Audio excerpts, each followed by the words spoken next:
Começa agora, Jornal da Terra. Jornal da Terra. A página oeste da nossa grande São Paulo. Jornal da Terra. Está no ar, o Jornal da Nossa Terra.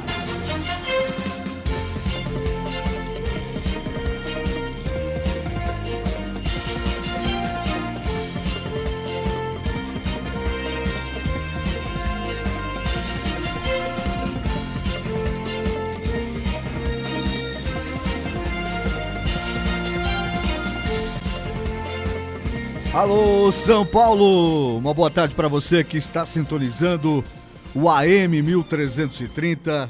Uma boa tarde para você que esteve até agora com o Cacá Rodrigues.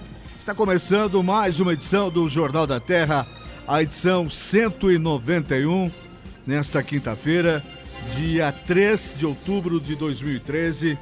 Jornal da Terra diariamente monitorando a região, esclarecendo os fatos, cobrando as autoridades, servindo o povo da região oeste da grande São Paulo, fazendo rádio na sua essência, interativo, companheiro, prestador de serviço, entrando diariamente na sua casa para levar a boa nova, até mesmo quando essa notícia não é exatamente boa. Porque pior do que saber essa notícia ruim é não saber, ser privado dela e assim escravo da desinformação. E onde não há informação, mora a especulação. A sua cidade é nossa notícia. Jornal da Terra.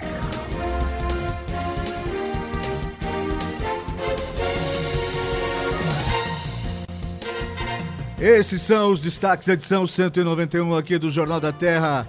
Vista por 2.000 jandirenses.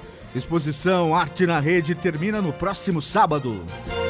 Prefeito Sérgio Ribeiro abre campanha Outubro Rosa em Carapicuíba. Concurso público de Itapevi tem inscrições abertas somente até domingo. Prefeitura e Ciesp Castelo realizam amanhã o terceiro Fórum de Desenvolvimento Socioeconômico de Itapevi. Portal da Transparência agora permite o acompanhamento de todas as contas públicas direto no site da Prefeitura de Carapicuíba.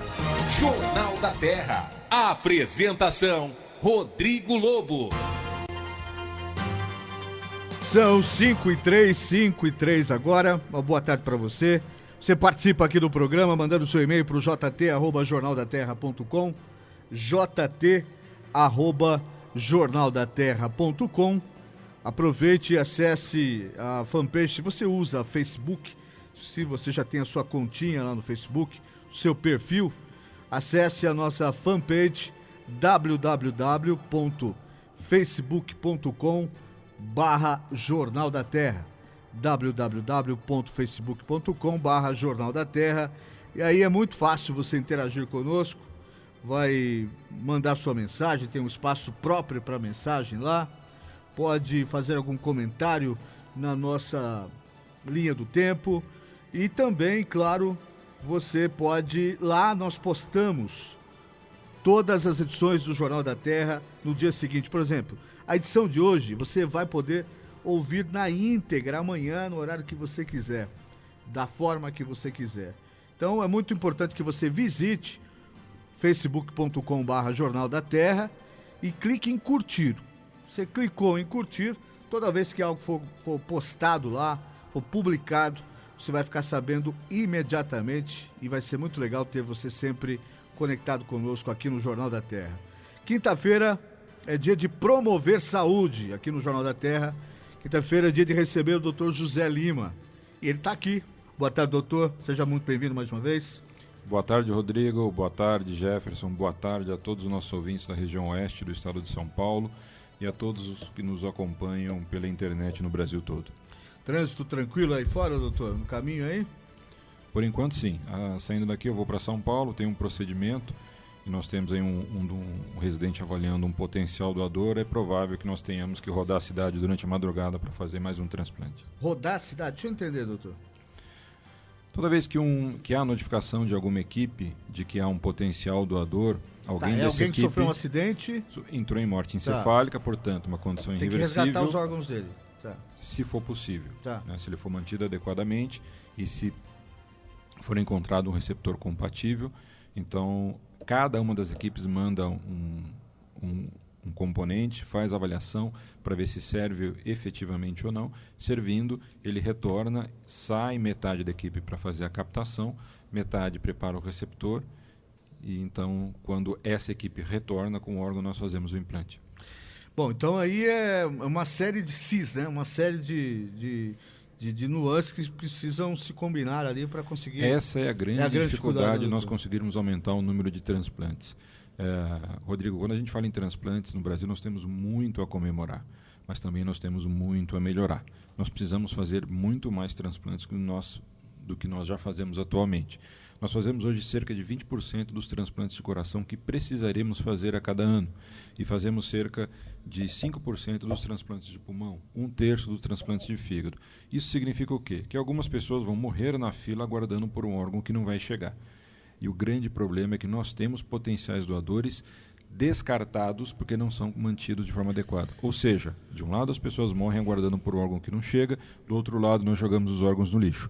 Então, nós precisamos melhorar essa situação, nós temos que atuar exatamente em toda essa cadeia de processos. O grande gargalo está na manutenção do doador.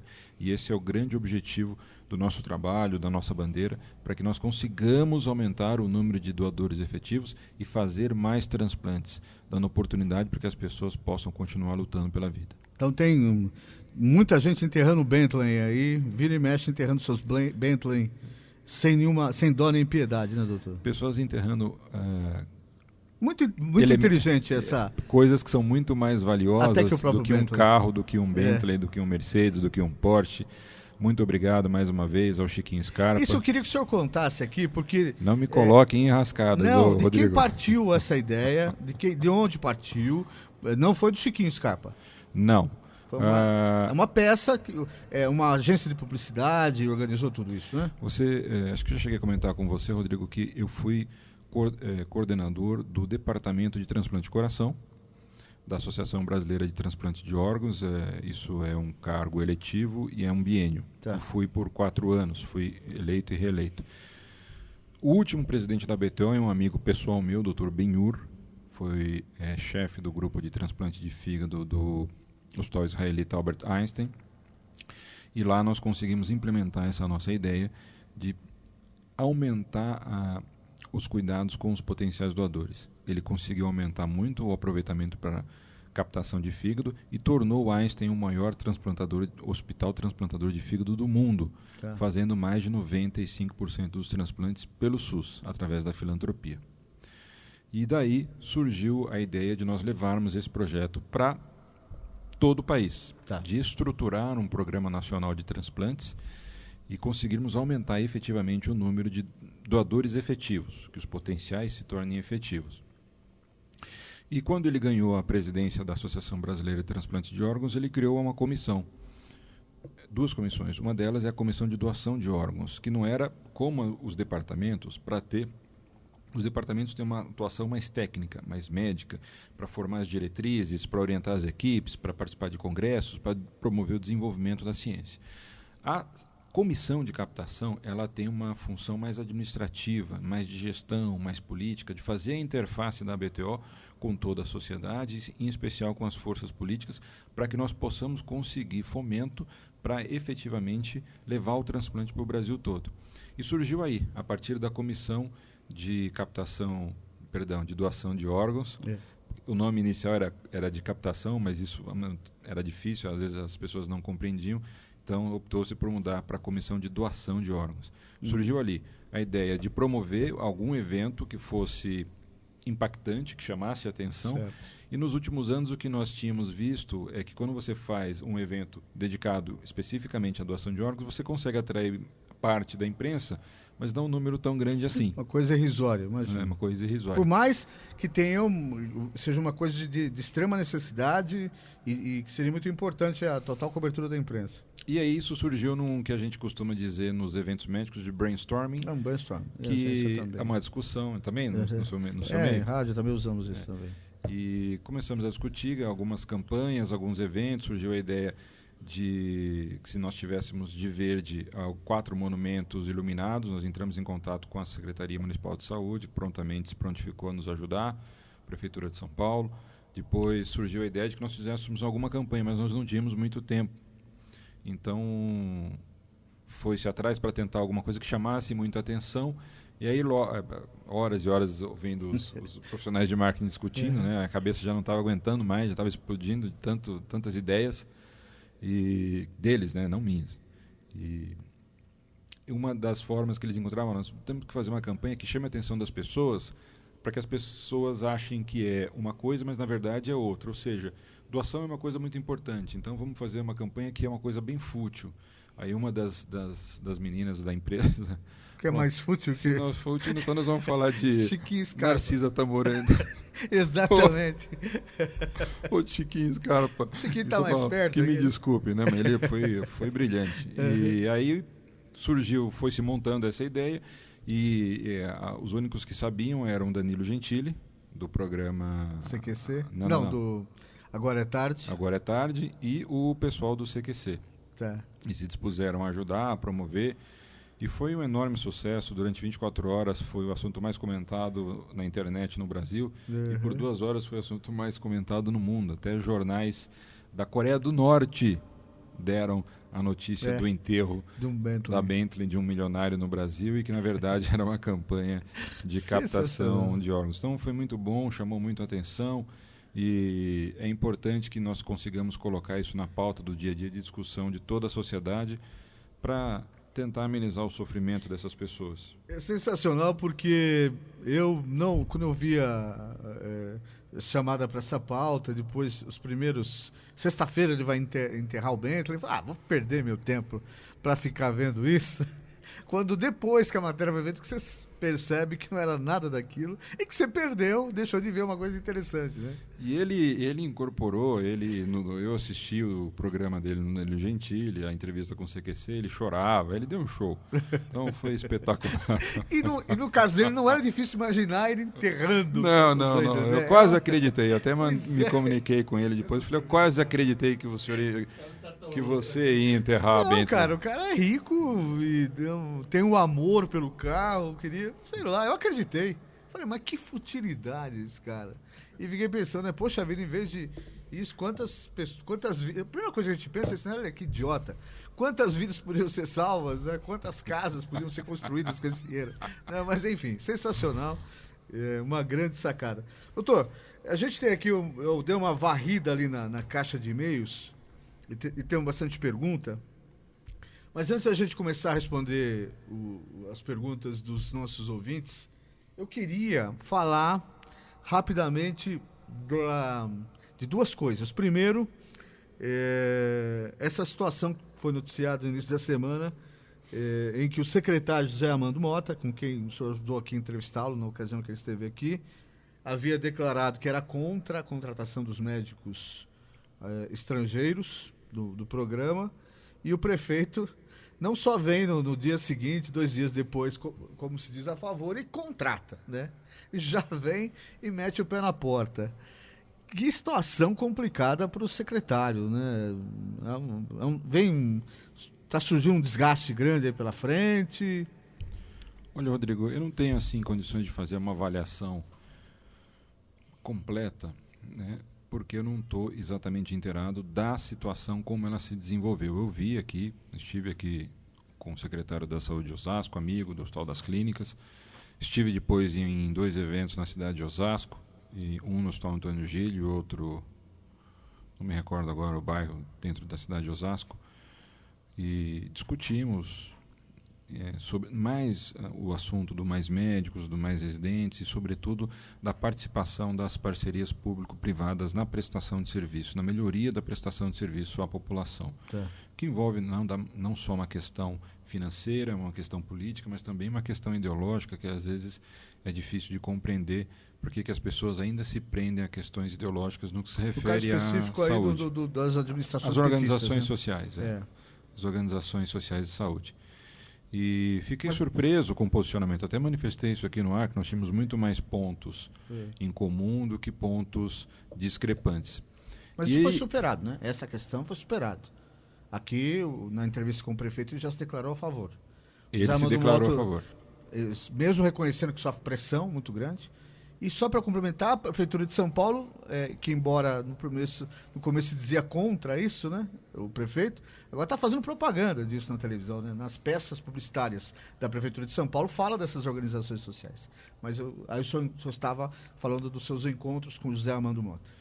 E essa questão especificamente do Mais Médicos, aí eu confesso que eu não estou exatamente inteirado, via o posicionamento dele, principalmente se você caminha para as parcerias público-privadas com a participação das organizações sociais de saúde, a tendência é que você consiga atrair profissionais, consiga atrair especialistas e profissionais de formação melhor, profissionais mais qualificados para atender a população.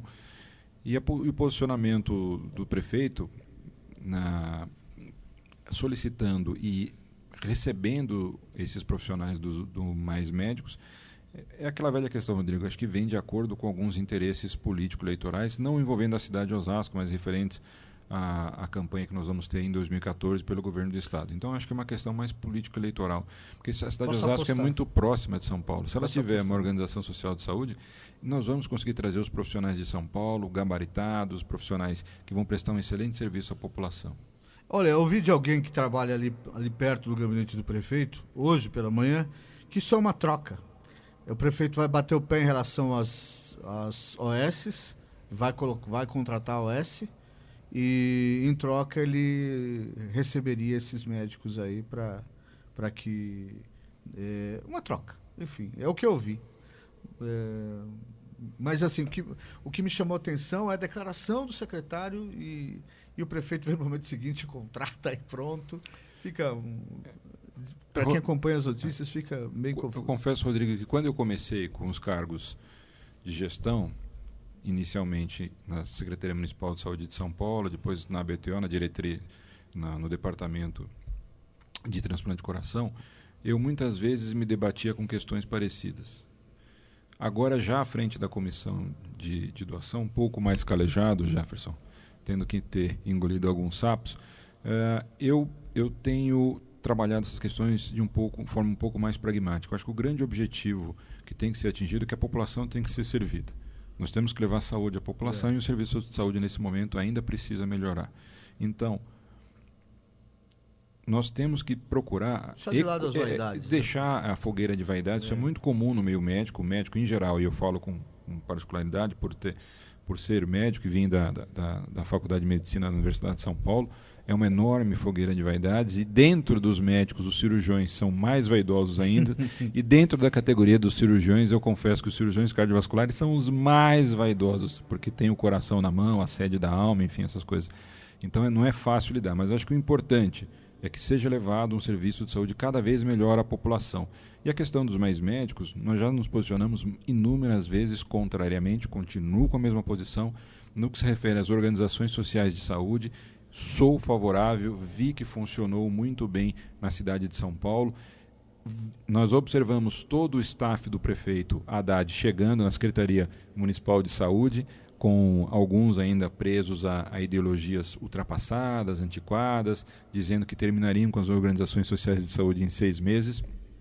E 2, 3 meses depois, não só eles deixaram de se manifestar, como nos chamaram, nos deram mais espaço para trabalhar, para compreender como é que se estabeleciam as parcerias, sobretudo com a Universidade de São Paulo, com Albert Einstein, com o Sírio-Libanês, com os Hospital Bandeirantes, ou seja, com hospitais de ponta, com universidades reconhecidas internacionalmente, e agora estão até fazendo propaganda na televisão que eles estão contratando médicos via organizações sociais de saúde. O importante é que a população seja bem atendida.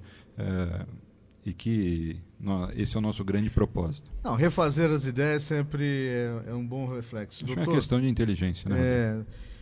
Antes da gente fazer o primeiro giro de notícias aqui no Jornal da Terra, hoje estamos aqui com o Dr. José Lima, cirurgião cardiovascular do Instituto do Coração. Doutor, uma outra pitada de política, nós acompanhamos, sei que o amigo também acompanha, e essa história da rede de sustentabilidade, agora, esta tarde, vamos ter uma posição definitiva. Temos que ter, não é que devemos ter. Temos que ter, né? O Pleno do Supremo, do TSE, se reúne para decidir. O parecer foi negativo, mas também o Solidariedade teve um parecer negativo. Mas o seu filho diz o quê? Não sai o partido da Marina Silva? Olha, eu tinha muita esperança que o partido saísse, tinha informações de pessoas próximas e do âmbito da justiça de que havia uma grande chance, mas hoje eu confesso que a minha intuição é de que eles não consigam.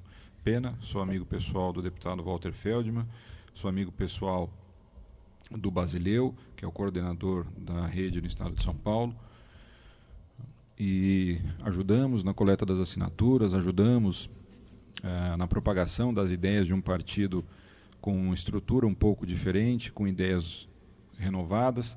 Infelizmente, eu acho que eles não vão conseguir, frente a toda a pressão contrária política que se tem, aprovar a rede em tempo hábil.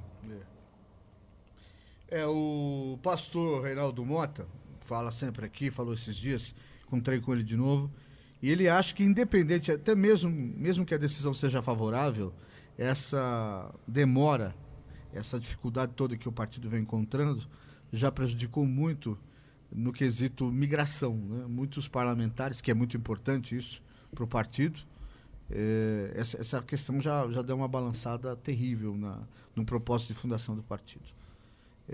Vamos aguardar, né, decisão para ver o que acontece. No final da tarde já devemos ter, ou início de noite, deveremos ter uma posição. São 5h21, esse é o Jornal da Terra, hoje conversando com o Dr. José Lima, e depois vamos fazer o nosso primeiro giro de notícias. Como eu sempre digo aqui, dar uma passeada pelo que de principal está acontecendo na região oeste da Grande São Paulo. Já voltamos e vamos responder, o doutor vai responder perguntas dos ouvintes. Coitado de mim, coitado desse pequeno ser aqui. Doutor José Lima está aqui, vai responder as perguntas dos ouvintes que participam, interagem, escrevem aqui para o Jornal da Terra, onde sua cidade é nossa notícia. Jornal da Terra. Jornal da Terra. A sua cidade é nossa notícia. Para quem está procurando uma nova oportunidade em busca de estabilidade profissional, a Prefeitura de Itapevi está com inscrições abertas para o preenchimento de 66 vagas. Foram disponibilizadas vagas para professores de artes, inglês, ciências e matemática, além de oportunidades para coveiro, pajem, motorista e telefonista. Para a vaga de coveiro, é necessário ser, no mínimo, alfabetizado. Para pajem e motorista, é preciso ter ensino fundamental completo, além de carteira de habilitação na categoria D ou acima para a segunda vaga. Para o cargo de telefonista, é necessário ter concluído o ensino médio e, para professor, curso de graduação com licenciatura plena, com habilitação específica em área própria ou equivalente à complementação pedagógica nos termos da legislação. A taxa de inscrição varia de acordo com o cargo. O valor mínimo é de R$ 28,00, chegando até R$ 56,00. A prova escrita está prevista para acontecer no dia 20 de outubro. Os interessados podem realizar inscrição presencialmente até amanhã, na Secretaria de Educação e Cultura, na Rua Guimarães Antônio Sandei, número 103, na Vila Nova Itapevi, logo na entrada da cidade. Pela internet, é necessário entrar no site www.shdias.com.br para efetuar a inscrição até o dia 6. Devido ao sucesso do anúncio do terceiro Fórum de Desenvolvimento Socioeconômico de Itapevi, Empregabilidade e Qualificação Profissional, a Prefeitura solicitou ao CIESP a ampliação da programação do evento. O fórum será realizado amanhã, 4 de outubro, e terá uma segunda etapa nos dias 22 e 23 de novembro, no Complexo Desportivo Educacional João Salvarani. Esta terceira edição do evento nasce integrada à nova filosofia do Fórum de Desenvolvimento Regional, que é parte integrante do Consórcio Intermunicipal da Região Oeste, criado recentemente. No dia 4 de outubro, acontecerá a primeira rodada do Balcão de Empregos. Os currículos encaminhados à Secretaria Municipal de Emprego e Desenvolvimento Social de Itapevi foram previamente selecionados de acordo com o interesse das empresas participantes e os candidatos serão convidados a participar de entrevistas neste dia. Os interessados em participar das entrevistas devem fazer cadastro no posto de atendimento ao trabalhador, que funciona na Avenida Presidente Vargas, número 88, a 200 metros da estação Itapevi da CPTM. O candidato deve estar munido de carteira profissional, RG, CPF e comprovante com número de PIS, todos os documentos originais. Os atendentes irão fazer o cadastro e, caso se enquadrarem no perfil profissional das empresas, serão convidados a participar das entrevistas, onde acontecem as 3 etapas do fórum. Fica na Avenida Rubens Caramês, número 1000, no centro de Itapevi. O prefeito Sérgio Ribeiro inicia nesta semana as comemorações em torno da campanha Outubro Rosa em Carapicuíba. O evento é realizado por meio da Secretaria Municipal de Saúde e Medicina Preventiva. E já nesta terça-feira, 1º de outubro, a Praça das Bandeiras foi iluminada com luzes cor-de-rosa, em alusão ao movimento internacional Outubro Rosa, que realiza ações de combate ao câncer de mama em todo o Brasil. Simbolizado pelo laço cor-de-rosa, o movimento tem por objetivo chamar a atenção sobre a importância do diagnóstico precoce na cura da doença. Durante o mês de outubro, acontecerão palestras e eventos em vários pontos da cidade, abordando a prevenção do câncer de mama, tema principal da campanha. A popularidade do Outubro Rosa alcançou o mundo de forma bonita, elegante e feminina, devido ao laço rosa usado como símbolo e também o costume de se usar iluminação rosa em monumentos públicos, motivando e unindo diversos povos em torno de tão nobre causa. A melhor forma de luta contra a doença é a prevenção através do exame da mama e consultas regulares com o ginecologista. O exame de mamografia é eficaz na detecção da doença e é indicado para mulheres acima de 40 anos ou quando necessário. Os assuntos da nossa gente no Jornal da Terra.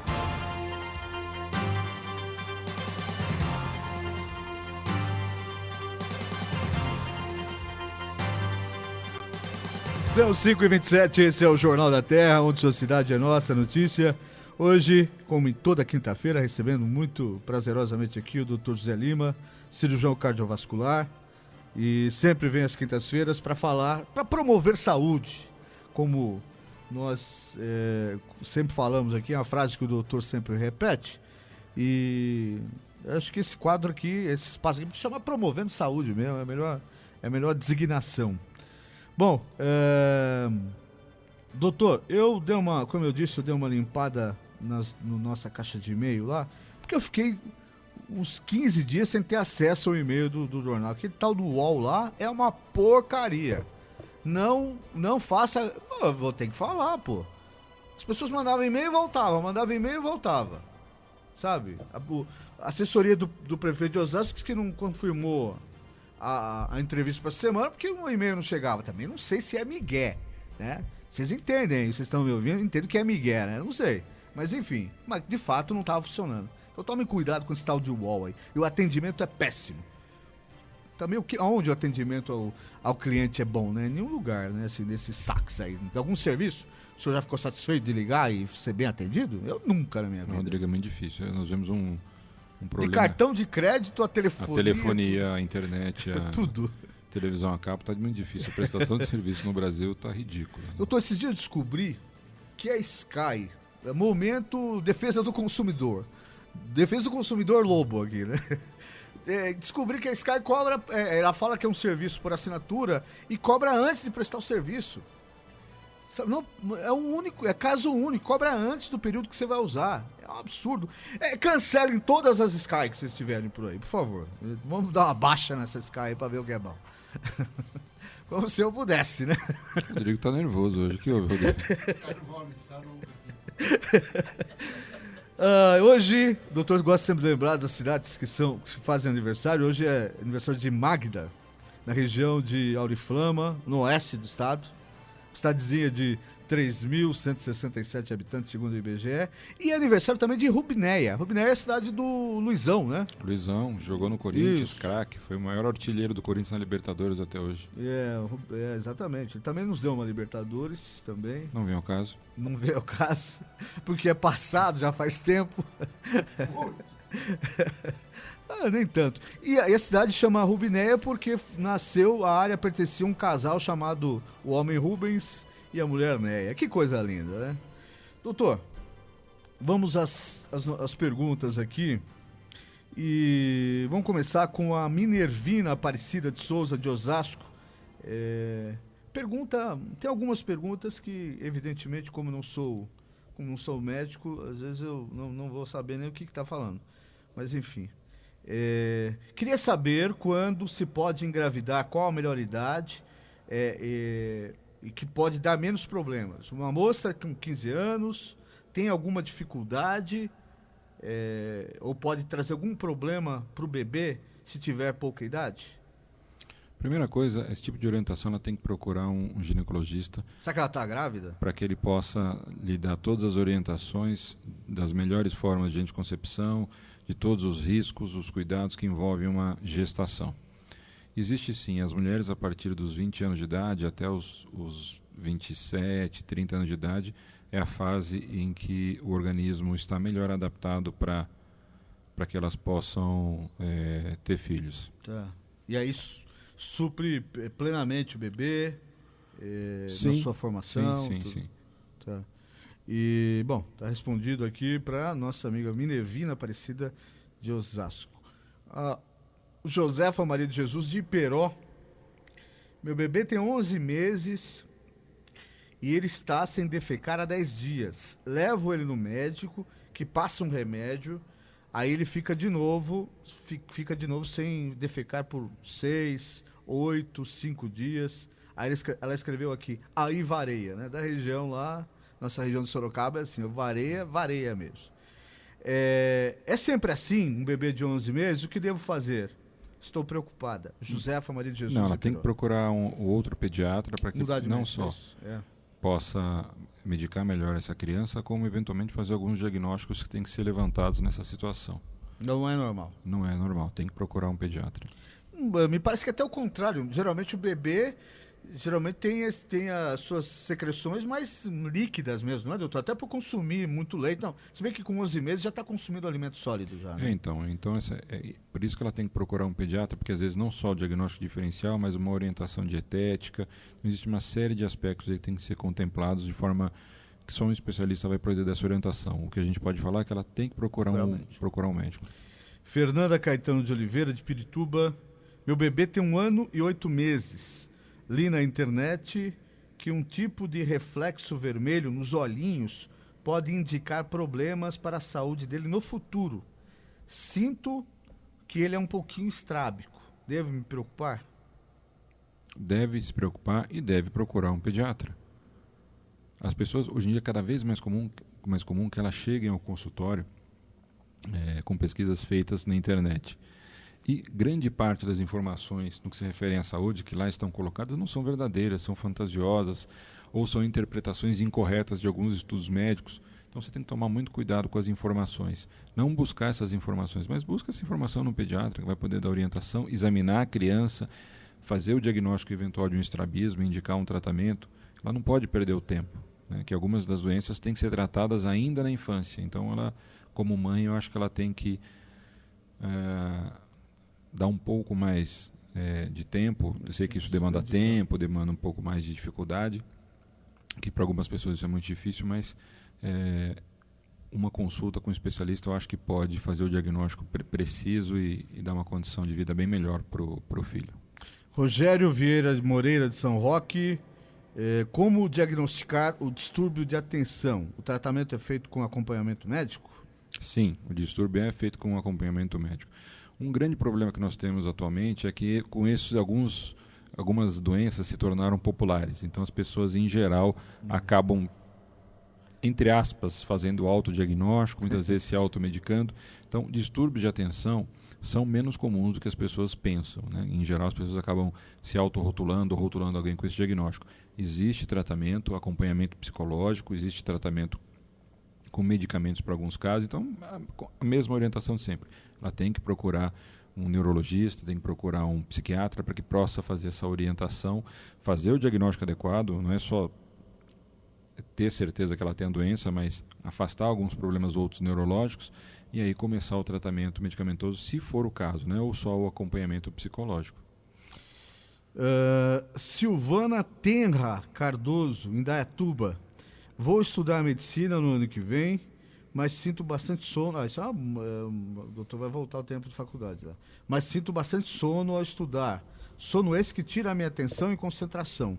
Alguma dica do doutor para evitar esse sono e eu conseguir melhores resultados nos estudos? Eu acho que cada pessoa, Rodrigo, ela tem que procurar a forma como melhor ela se adapta para poder estudar. Então eu estudava muito no período da madrugada. Eu estudava sempre no período noturno.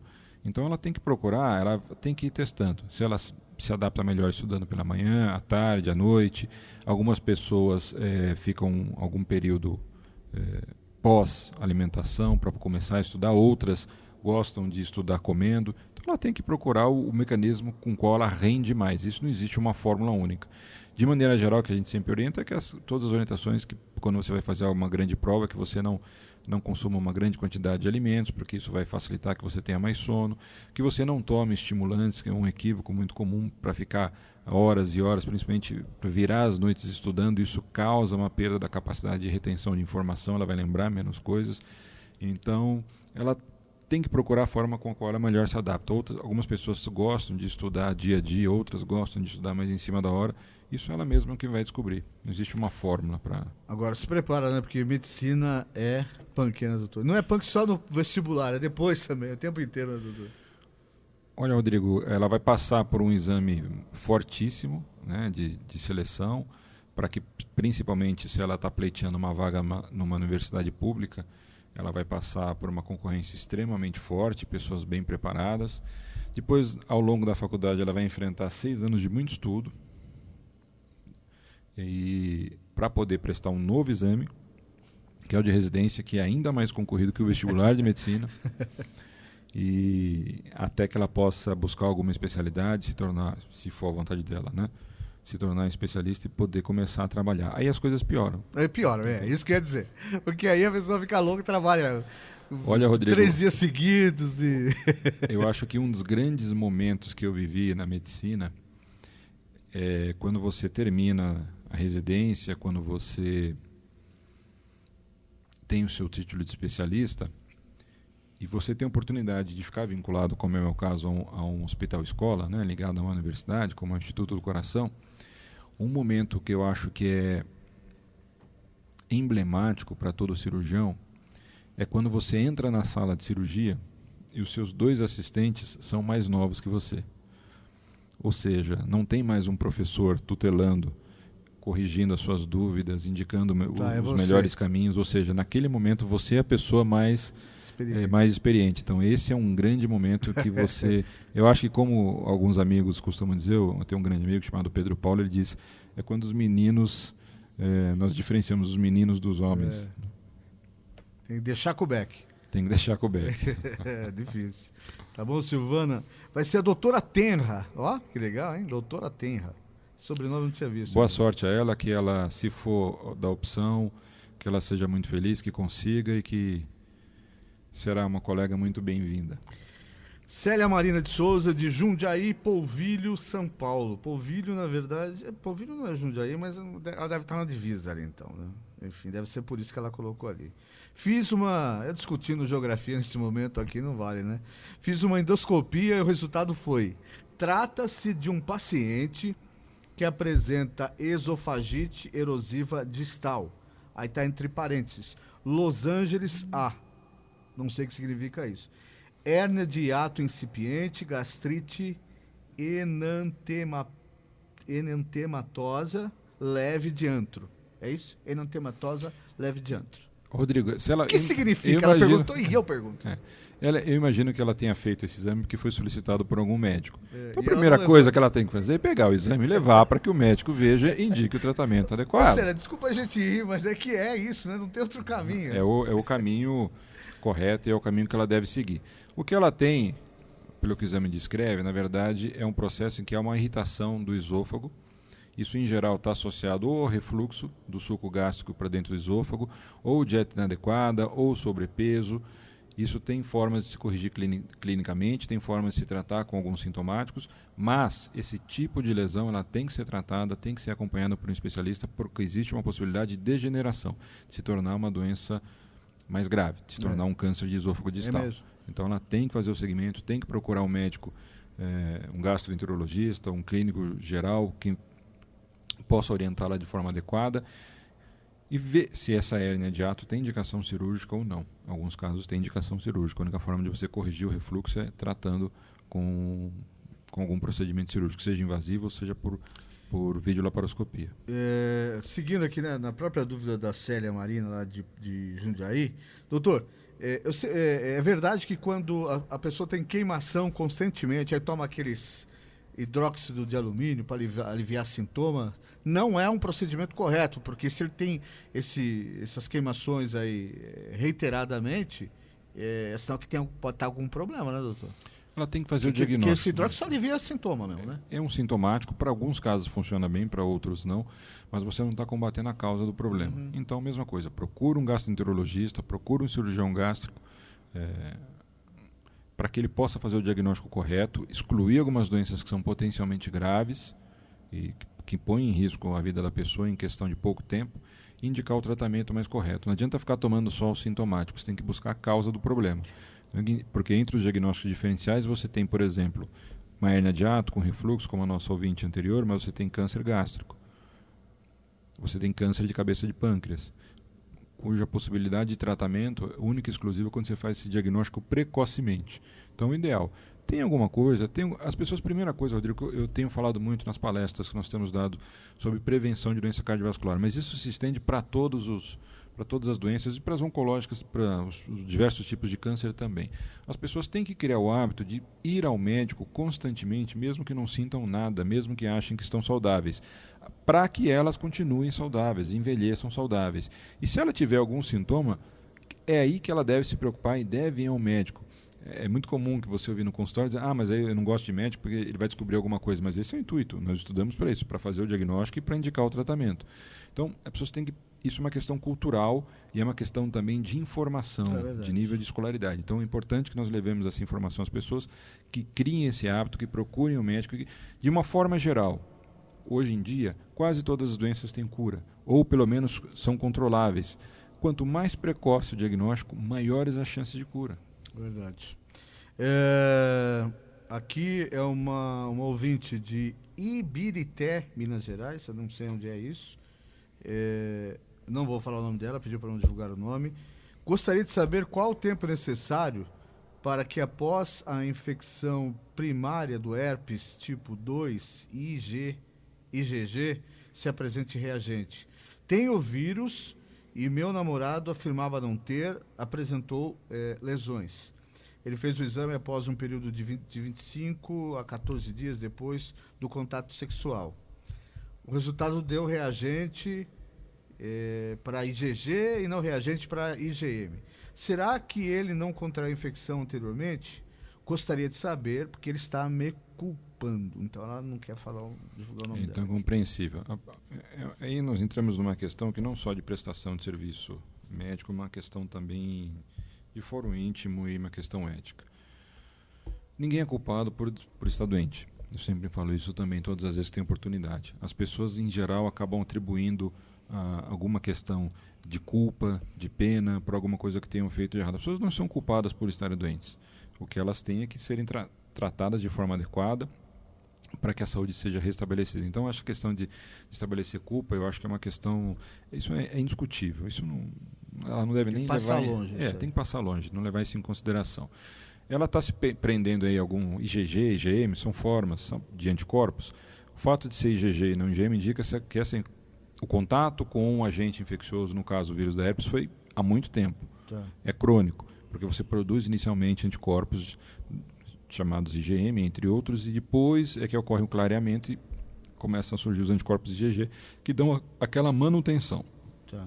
Então, saber exatamente a data em que se deu a contaminação é muito pouco provável. O que a gente pode orientar é que, a partir já tem o diagnóstico, que procure o médico, ele vai saber orientá-la de forma adequada, vai tratar, existem antivirais específicos para que possa amenizar e diminuir a chance de você ter novas contaminações, que também pode acontecer, e que o herpes, como todas as outras doenças sexualmente transmissíveis, são preveníveis com o uso de preservativo.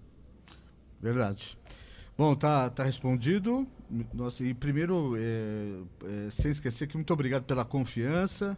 Você está vendo? Você pediu para não divulgar, nós não divulgamos. Muito obrigado pela confiança e pela audiência. Nós vamos fazer mais um giro de notícias. Estamos aqui hoje com o Dr. José Lima, cirurgião cardiovascular do Instituto do Coração. E na volta ele segue respondendo as perguntas que os ouvintes mandaram através do e-mail jt@jornaldaterra.com. A sua cidade é nossa notícia. Jornal da Terra. A Câmara de Carapicuíba aprovou no último dia 25 o projeto de lei que cria uma autarquia municipal de apoio à política estadual de buscas de pessoas desaparecidas, que poderá ser acessado via internet. No Brasil, há banco de dados de veículos roubados, mas não há de pessoas desaparecidas. No município, de acordo com dados da Delegacia Seccional de Polícia, desapareceram 764 no período entre 2011 e 2013 e foram localizadas 381.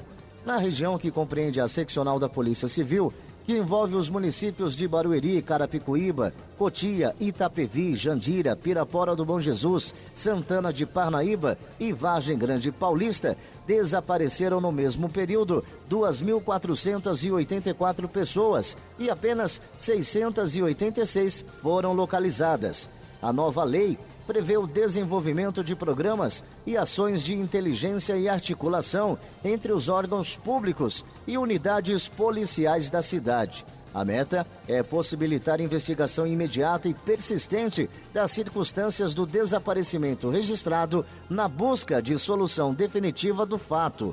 A proposta é que o banco de dados e a formulação de ações em prol dos desaparecidos e familiares sejam construídos com a participação de representantes dos órgãos municipais de defesa da cidadania, de proteção à pessoa humana, Ministério Público, Ordem dos Advogados do Brasil, Defensoria Pública, Conselho Tutelar, Conselho Comunitário de Segurança, a Associação Comercial e Empresarial, membros ligados aos poderes executivo e legislativo, as polícias civil e militar e a imprensa regional. A Prefeitura de Carapicuíba disponibiliza a todos os cidadãos em seu site Portal da Transparência, disponível diretamente no www.transparencia.carapicuíba.sp.gov.br. Nesse endereço eletrônico, os moradores podem encontrar diversas informações sobre as contas públicas do município. Não é necessário fazer cadastro ou informar dados pessoais para ter acesso às informações que estão disponíveis de forma simples e explicativa. A navegação pelo portal é fácil e todo o conteúdo está dividido por temas específicos. Entre as informações sobre as contas públicas do município disponíveis para a consulta estão as receitas, despesas, leis, convênios e licitações. Nesse espaço, todos podem acompanhar a vida financeira da Prefeitura e conferir como é empregada a verba pública e as metas do governo. No Portal da Transparência, o munícipe também conta com serviço de contato para quem desejar falar com a Prefeitura e esclarecer dúvidas, fazer sugestões ou expressar opiniões sobre o portal. Jornal da Terra. Apresentação: Rodrigo Lobo. São 5h47. Nós estamos aqui com o Dr. José Lima, cirurgião cardiovascular, e que vem aqui no Jornal da Terra toda quinta-feira promover saúde. Está respondendo perguntas enviadas pelos ouvintes aqui do Jornal da Terra. Agora, a Maria Cláudia Cardoso, de Carapicuíba, tem 26 anos e anda sentindo muita tontura há uma semana. Fez o hemograma completo e não deu nada. Não tem zumbido no ouvido. O que poderia ser a causa dessa tontura, doutor? Rodrigo, é muito difícil falar dessa forma assim. Primeiro que ela fez um exame que eu não consigo associar por que ela fez o exame de hemograma e se a queixa dela é tontura. Então, mas, doutor, você vai no consultório, a primeira coisa que o médico fala é faz um hemograma, depois é que ele vai pedir outra coisa? Vamos partir do princípio que esse exame tenha sido solicitado por algum médico, não tenha sido feito a partir da própria deliberação dela. Mas ela, quando você fala em tontura, em zumbido, você tem uma série de diagnósticos diferenciais, de doenças um pouco menos agressivas e outras extremamente agressivas. Então ela tem que procurar um médico especialista, um otorrino, um neurologista, para que faça esse diagnóstico diferencial, vai solicitar alguns exames para ela, exames de otoscopia, uma tomografia de crânio, exames específicos neurológicos para avaliar se ela tem alguma alteração numa área do cérebro que chama cerebelo ou não. Tá. Então tem que tomar muito cuidado e procurar um especialista para que possa orientá-la. Ela não pode achar que isso passa, não passa. Não custa fazer. Muitas vezes um diagnóstico pode salvar, um diagnóstico às vezes de uma manifestação que parece pequena, que parece boba, pode estar escondendo uma doença muito grave. Séria. E pelo que eu estou vendo aqui, ela está associando isso ao ouvido, como chama?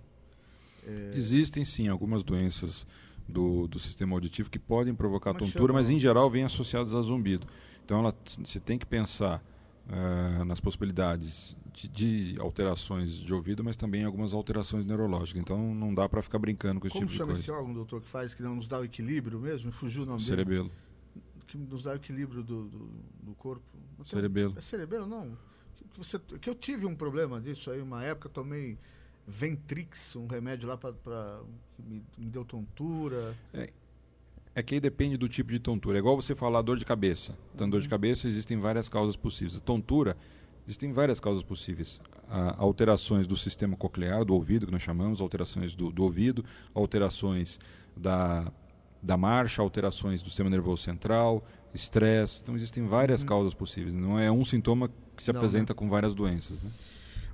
Márcia Regina dos Santos de Barueri, fiz ultrassonografia, estou grávida de 7 semanas e tenho um cisto do lado direito. A médica disse que o cisto desaparece com 4 meses de gestação.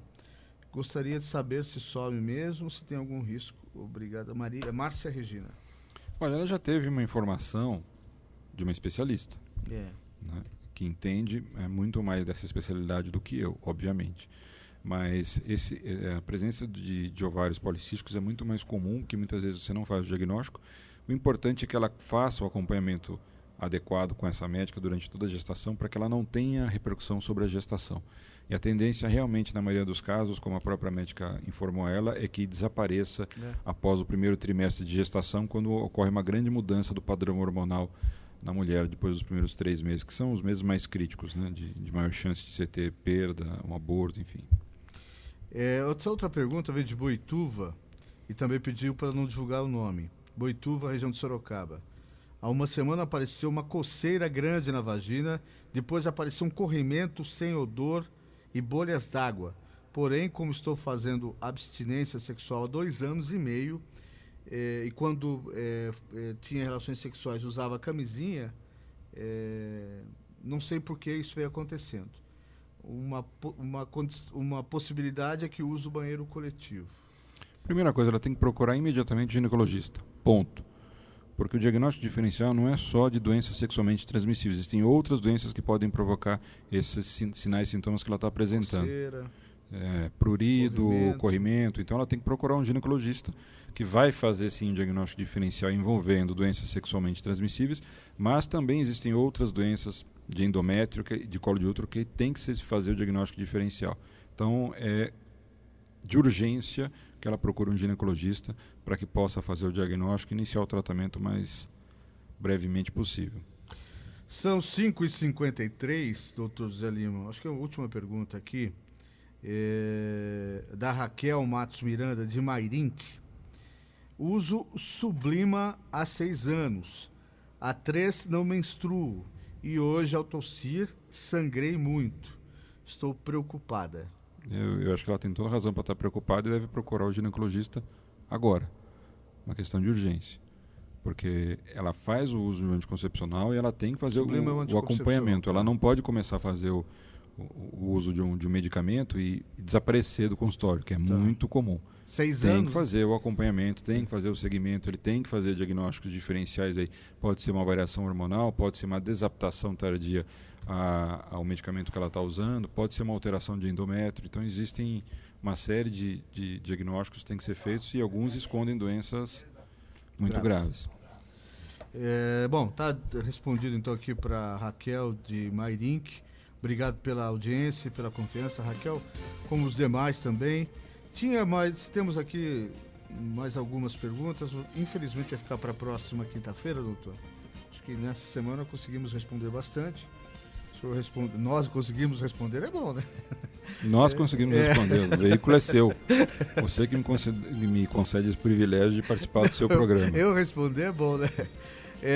Foram 12 perguntas, eu acho que foi legal. Hoje eu não fiquei tomando seu tempo com outros temas, senão daqui a pouco vão começar a mandar e-mail reclamando. Que já mandaram um e-mail aqui dizendo que falamos muito de política e não respondia as perguntas. Mas está feito, estamos abrindo um espaço maior. Doutor Zé Lima, muito obrigado mais uma vez. E sempre essa casa, sinta-se em casa, essa casa é sua. E é muito bom toda quinta-feira aqui promover saúde ao seu lado e ouvir essa dedicação que o senhor presta aos ouvintes do Jornal da Terra. Eu que agradeço, Rodrigo, mais uma vez, a oportunidade, o privilégio de promover saúde.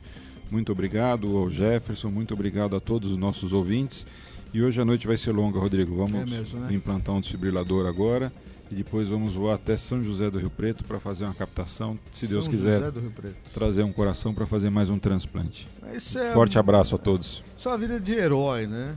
Tomara que seja tudo muito bem sucedido ao longo da noite. Hein? A partir de agora, quando e termina quando se tudo correr bem, se Deus quiser, nós devemos estar com o coração batendo no receptor aí por volta de umas 4, 5 da manhã. Brincadeira, não é fácil não. Doutor Zé Lima, muito obrigado mesmo, sempre um prazer falar comigo. Está terminando aqui a edição 191 do Jornal da Terra, nesse 3 de outubro de 2013. Está chegando aí meu amigo Ademir Laurenti, o som do sucesso. O Jornal da Terra está de volta amanhã, 5 da tarde, aqui no AM 1330.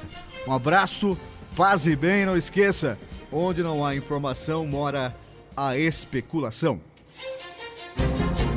Termina aqui Jornal da Terra. Jornal da Terra. A página oeste da nossa grande São Paulo. Jornal da Terra. De volta amanhã, 5 da tarde.